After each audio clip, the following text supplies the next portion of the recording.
मैं दिनेश श्रीवास्तव, आप देख रहे हैं आपका अपना एडी लाइफ। उज्ज्वल प्रकाश, सदस्य झारखंड राज्य बाल संरक्षण आयोग। पहला बात कि हमारे चैनल में आपका स्वागत है। तो जमशेदपुर में आगमन हुआ, किस लिए हुआ? पहले तो आपके तमाम व्यूअर को धन्यवाद। मेरा नाम उज्ज्वल प्रकाश तिवारी हुआ, मैं झारखंड राज्य बाल संरक्षण आयोग का सदस्य। देखिए, मेरा तो हम 24 ज़िला घूम चुके हैं, ठीक है। मेरा हमेशा रेगुलर दौरा लगा रहता है। एक भी कंप्लेंट्स या एक भी मुद्दा रहता है तो मैं आता हूँ। आज मैं यहाँ आया हूँ कि 2-3 बच्चों का क्या कहते हैं, ये हम लोगों के पास लेटर आया था कि उन्हें पढ़ाई में और उनके माता पिता नहीं हैं, ठीक है। तो सरकार की योजनाएं जितनी हैं उसके बारे में उनको बताना और उसके बाद पदाधिकारियों से मिला देना और उसके बाद उसको एंटाइटल करा के उसको योजनाओं का लाभ देना, ठीक है। 1-2 बच्चे कुछ सीवियर थे, इसीलिए मैं खुद आ गया, नहीं तो ये तो मैं CWC को भी बोल देता तो हो जाता। बट सीवियर थे, उनका इश्यूज़ था, वो पर्सनली मिलना भी चाह रहे थे, तो इसके लिए मैं आया हूँ।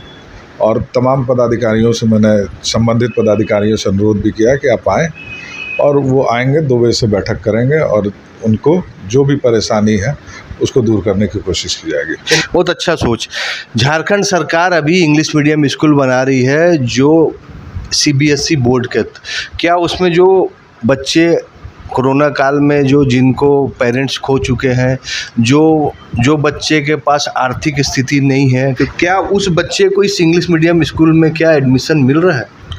देखिए, भारत सरकार ने एक नियम बना के रखा, RTE, right to education.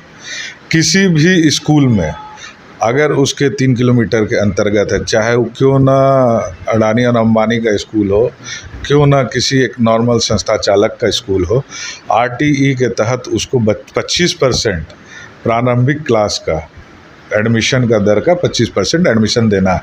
Financial कहीं इन्वॉल्वमेंट नहीं होता है कि भारत देश में कि बच्चे के पास, पेरेंट्स के पास पैसा नहीं है तो वो पढ़ा नहीं सकता। सरकार ये दिया है और ये सभी स्कूल में ये अप्लीकेबल है, चाहे वो आपका प्राइवेट किसी बड़े लोगों का या छोटे और जो झारखंड सरकार बना रही है सभी बच्चों के लिए बना रही है और सभी बच्चे पढ़ेंगे। एजुकेशन में हम लोगों की सरकार काफ़ी सीरियस रही है। आपको मैं बता दूं कि मैं अभी तक 400 प्लस स्कूल झारखंड में RTE के तहत रजिस्टर्ड कराया है, ठीक है। पूर्ववर्ती 5 साल में क्या हुआ था मुझे नहीं पता, बट जब मैं 24 ज़िला में दौरा किया तो बहुत जगह बहुत सारे स्कूल छूटे हुए थे, RTE के तहत रजिस्टर्ड नहीं करा के रखे थे। किसी का कुछ प्रॉब्लम था, किसी का कुछ प्रॉब्लम था, तो उस प्रॉब्लम का समाधान ढूंढना हम लोगों का काम है और उसको RTE के तहत लाना, तब जाके RTE का सीट बढ़ेगा। और जब तक सीट नहीं बढ़ेगा, क्योंकि आबादी जिस जनसंख्या आपकी बढ़ रही है उस पर आपको सीट को इंक्रीज करने का यही तरीका है। स्कूल डे बाय डे खुल रहा है, हर साल हर जिले में 2-4 स्कूल खुल जाता है। जब स्कूल खुल जाता है तो शिक्षा का दर क्यों नहीं बढ़ेगा?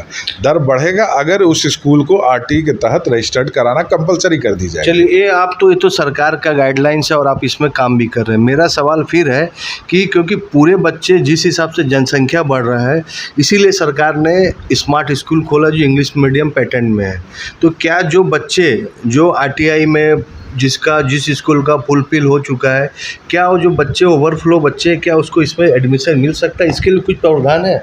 देखिए, प्रावधान सरकार हर बच्चों के लिए बनाई है, उसमें बच्चे का एडमिशन नियम संगत जो गाइडलाइन सरकार बना रही है या बनाएगी, ठीक है, वो गाइडलाइन आपके तहत जो भी एप्लीकेबल होंगे, चाहे वो गरीब, जैसे मैं पहले भी बोला, गरीब अमीर से नहीं मतलब, बच्चे पढ़ेंगे। स्कूल एक मंदिर है, वहाँ अमीर और गरीबी नहीं होता है, केवल वहाँ शिक्षा होता है और वहाँ के शिक्षक को गुरु कहा जाता है। इसीलिए सभी बच्चों को, अभी हम लोगों ने एक और चीज़ सिस्टम लाने की कोशिश की है जिस पे पूर्ववर्ती से मिनिस्टर साहब से मेरी बात भी हुई थी। हम लोग क्लास 1 को क्लैरिटी में लाएंगे। जैसे प्रारंभिक क्लास लिखा RTE के तहत और ऑब्लिक क्लास 1 है, तो हम लोग CM साहब से मिलेंगे और बोलेंगे क्लास 1 से ये चीज़ एप्लीकेबल होना चाहिए RTE। क्यों? क्योंकि LKG और UKG प्रारंभिक क्लास नहीं माना जाता CBSE के लाइसेंस में, ठीक है। तो उस चीज़ को हम लोग अभी वर्क कर रहे हैं और भी जानकारी हम लोग मांगे हैं, CBSE से भी मांगे हैं कि आपके हिसाब से प्रारंभिक क्लास क्या है। LKG है, UKG है कि क्लास 1 है। RTE के तहत क्या कहते हैं, हम लोग उस पर स्टडी कर रहे हैं और हम लोग कोशिश कर रहे हैं कि झारखंड सरकार में हम लोग बना के देंगे रिपोर्ट, जो कि रिपोर्ट हम बना चुके हैं 24 ज़िला घूम करके, कि क्लास 1 का एडमिशन जो होता है, नंबर ऑफ़ एडमिशन अगर सपोज दैट 100 होता है तो UKG और LKG में 10 होता है। ठीक है, तो CBSE जैसे हमें जवाब दे देगा, ICSE CBSE दे देगा हमें जवाब, उस हिसाब से हम लोग CM साहब से मिल करके, और ये बहुत बड़ी जनसंख्या को हम लोग कवर कर लेंगे। अगर क्लास 1 कर लिए तो बड़ी जनसंख्या को हम लोग फ़ायदा पहुंचाने का काम करेंगे। और ठीक है, बच्चों को जितना शिक्षा पहुंचेगा और जितना आखिरी पैदान तक शिक्षा पहुंचेगा, उतना ही देश तरक्की करेगा। अभी भी होटल में, बहुत सा दुकान में बाल मजदूरी कराया जा रहा है। इसके लिए जो जिला प्रशासन है रेट नहीं करता है, ऐसा क्यों? क्योंकि हर जगह तो आपको संभव नहीं है, पूरी दायित्व तो जिला प्रशासन का हो, क्यों नहीं जाकर रेट करता? साक्षी में जाइए, बिष्टुपुर में जाइए, आज अभी भी बाल मजदूर काम कर रहे हैं। और हमें लगता है कि दुकानदार को डरे नहीं है कि बाल मजदूर कितना बड़ा अपराध है, ऐसा क्यों? देखिए, बाल मजदूर पे आपको बता दें, हम लोगों आयोग बनने के बाद अप्रॉक्स 700-800 बच्चों को रेस्क्यू किए हैं। चाहे वो, मैं खुद बेंगलोर गया था इस चीज़ पे, क्योंकि झारखंड से कर्नाटका में बहुत बच्चे गए थे। हम लोगों को जो गुप्तसूत्र कहते हैं या नेटवर्क कहते हैं, उसके आधार पे हम गए थे। ठीक है, वहाँ से 6 बच्चे ले आए थे चाईबासा का। बच्चे के साथ अगर कोई अत्याचार होता है तो आप उसकी आवाज़ उठाइए, क्योंकि भारत बाल सुधार में नोबेल पुरस्कार ले चुका है और बच्चे देश का भविष्य होता है। हम चाहेंगे कि उज्ज्वल प्रकाश तिवारी जी इसमें और आगे बढ़े और काम करें, क्योंकि झारखंड में बहुत ही बड़ी विडंबना है कि यहाँ के बाल शोषण दूसरे स्टेट में होता है। और इन्होंने फील्ड केरल जाकर उसको देखा है और उसको समझा है। और सरकार बहुत जल्दी या आयोग के तरफ से यह टोल फ्री नंबर भी आने वाला है। आप उस टोल फ्री नंबर में कॉल कीजिए। अगर किसी भी तरीक़ा से बाल मजदूरी के साथ अगर हो रहा है तो आप इनमें कॉल कीजिए। और हमें लगता है कि जो कॉल करेंगे उसको भी सेफ्टी चाहिए, तो उसका नाम और सूचना वो गुप्त रहता है, वो किसी को इन्फॉर्मेशन नहीं रहेगा।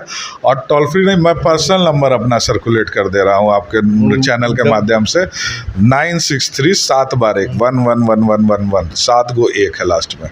आप कभी भी व्हाट्सअप कर दीजिए, फ़ोन कर दीजिए, आपको तुरंत कार्रवाई मिलेगा। जो लोग मुझे जानते हैं, मैं 24 घंटा फ़ोन उठाता हूँ और मैं तुरंत कार्रवाई करता हूँ।